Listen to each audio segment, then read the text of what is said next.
Subscribe कीजिए हमारे channel Sonipat 24 को। सबसे पहले लेटेस्ट खबरें देखने के लिए बेल आइकन को दबाइए। हरियाणा कर्मचारी महासंघ पीडब्ल्यूडी और हरियाणा संयुक्त कर्मचारी मंच की तालमेल कमेटी की ओर से लोक निर्माण विभाग के कार्यालय परिसर में धरना 9वें दिन जारी रहा, जिसकी अध्यक्षता नरेश कुमार और संचालन मनोज कुमार ने किया। धरने में सोनीपत, खरखौदा, गोहाना और गन्नौर के कर्मचारियों ने भाग लिया। कर्मचारियों ने लोक निर्माण विभाग के कार्यालय में अधिकारियों के दफ्तरों के सामने जमकर प्रदर्शन किया। वहीं अधिकारियों का कहना है कि जब तक मांगे पूरी नहीं होंगी, धरना इसी तरह जारी रहेगा। आपको बता दें कि पिछले 9 दिन से कच्चे कर्मचारी धरने पर हैं। कच्चे कर्मचारियों का कहना है कि वो अधिकारियों से बार बार गुहार लगा रहे हैं कि उनकी मांगों को पूरा किया जाए, लेकिन कोई भी अधिकारी उनकी मांगों को सुनने को तैयार नहीं। इसलिए जब तक उनकी मांगे पूरी नहीं होंगी, धरना जारी रहेगा।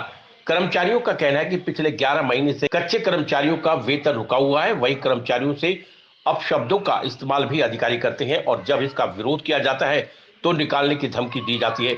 इसके साथ ही 1 साल से LPGTA बिल नहीं दिए जा रहे। वहीं गोहाना B&R के स्टोर में बारिश के दौरान 4 फुट तक पानी भर जाता है और जब इन मांगों को लेकर अधिकारियों के पास जाते हैं तो वो आश्वासन देकर टाल देते हैं। कर्मचारियों का कहना है कि जब तक उनकी मांगे पूरी नहीं हो जाती, धरना इसी तरह जारी रहेगा। मैं सुभाष भट्टी, ऑल हरियाणा पीडब्ल्यूडी मैकेनिकल कर्मचारी यूनियन रजिस्टर्ड नंबर 681 शाखा गोहाना का प्रधान। आज के 9वें दिन के इसके धरने का आज का मैं अध्यक्ष हूँ और ये धरना किस लिए किया जा रहा है, कर्मचारियों को इस धरने पर बैठने के लिए क्यों मजबूर किया, क्योंकि पिछले 11 महीनों से जो हमारे बीच में कच्चे कर्मचारी हैं, आउटसोर्स के कर्मचारी हैं, कौशल विकास निगम सरकार ने एक भद्दा मजाक किया है, उसके कर्मचारी हैं। पिछले टर्म की जो आउटसोर्स पे वो कर्मचारी थे कौशल विकास निगम से पहले, उस समय का भी वेतन उनका रुका हुआ है। टोटल कुल मिला के 11 महीने का वेतन इनका रुका हुआ है और इस वेतन को लेने के लिए आज ये कर्मचारी, युवा, सीनियर साथी सभी एक मंच पर आए हैं। इसमें पब्लिक हेल्थ, जन स्वास्थ्य पिछले 9 दिन से बैठे हुए हैं। पिछले 9 दिन से अधिकारियों से बात नहीं हुई इस विषय में? हुई थी।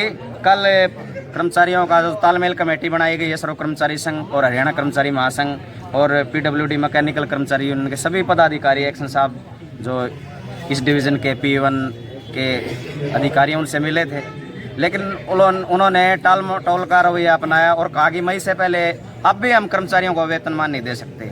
आप ये बताइए, एक 10-11 हज़ार में आज के इतनी महंगाई के दौर में क्या गुजारा हो सकता है? फिर भी इस कर्मचारी का रवैया बिल्कुल अलग से था और उन्होंने स्पष्ट शब्दों में कह दिया मई से पहले मैं इनको वेतन नहीं दे पाऊंगा, क्योंकि इन कर्मचारी आज बिल्कुल बर्बादी के कगार पर हैं।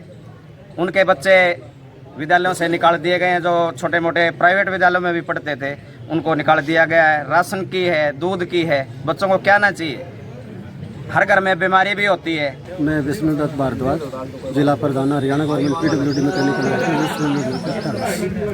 तो सबसे पहले हमारी जो मांग है कर्मचारियों की, आज धरना हमारा 9वें दिन से भी जारी है। सबसे मेन में जो डिमांड है हमारे कच्चे कर्मचारियों को, चाहे वो कंप्यूटर ऑपरेटर हो, चाहे वो फील्ड में काम कर रहे हो, सबके 11 महीने की लगातार सैलरी रुकी हुई है। और दूसरा हमारा कि छोटे छोटे से डिमांड है, TA बिल नहीं दिया जाता, LTC नहीं दी जा रही, उनको कोई कर्मचारी को मान सम्मान नहीं दिया जा रहा। आज हमारा कर्मचारी लगातार 11 महीने से पे ना मिलने के, सैलरी ना मिलने के कारण भुखमरी के कगार पर पहुंच गया। बिल्कुल बच्चों का भी उनका कोई ना सामान बाजार से मिल पा रहा है, अब इधर उधर से कर करा के जैसे मर्जी। आज 9 दिन हो गया आप लोगों को, क्या बात नहीं हुई क्या अधिकारी से? किसी से अधिकारी से बात नहीं हुई क्या? किसी 9 दिन हो गया? अधिकारी से कल हमारी बात हुई थी, लेकिन ये अधिकारी ही नहीं है सही मायने में। देखो, इनको तो ये भी नहीं पता कि भाई आपकी कुर्सी की पावर है क्या, क्योंकि नंबर 1 क्लास में आते हैं ये अधिकारी, लेकिन वो अधिकारी वाली कोई भी बात नहीं करते। कर्मचारियों से जब डेपुटेशन जाके मिला था तो उनसे भी मैं तू करके बात करते। जब कर्मचारियों के सैलरी के बारे में संगठन ने, तालमेल कमेटी ने बात की तो उसके बारे में उन्होंने कहा कि मैं तो मई से पहले पे दे नहीं सकता, आपने जो करना कर लो।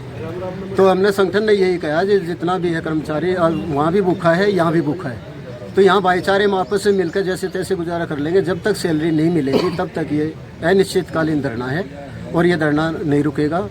B&R के जो SC हैं उनको भी हमने इंटीमेशन दिया हुआ है, DC साहब को भी दिया हुआ है। अब देखो, अधिकारी सारे ऐसे मिले भगत कर रहे हैं, प्रशासन भी कोई हमारी संभाल नहीं कर रहा। यहाँ एससी साहब जो बैठे हैं वो भी हमारी संभाल नहीं कर रहे कि भाई आपके मातहत ये एक्सिन बैठे हैं, उनसे कहो कि इनकी सैलरी करो, जैसे तैसे मर्जी करो, हेड ऑफिस से लाओ, जहाँ से भी लाओ। लेकिन ना तो हमारा प्रशासन कोई भी हमारी बात सुन रहा है। और अगला आने वाले प्रोग्राम में हम डीसी साहब को पूरा कर्मचारी वर्ग वहाँ जाके उनको ज्ञापन भी देगा सोमवार को, और वहीं पे सारी मीटिंग भी होगी, धरना प्रदर्शन भी होगा। उसके बाद संगठन का जो यूनियन का 1926 का एक्ट है उसके अनुसार धरना दहन, इसका पुतला दहन भी किया जाएगा। और जब तक सैलरी नहीं मिलती तब तक ये संगठन एज इट इज़ अनिश्चितकालीन धरने पर बैठा रहेगा।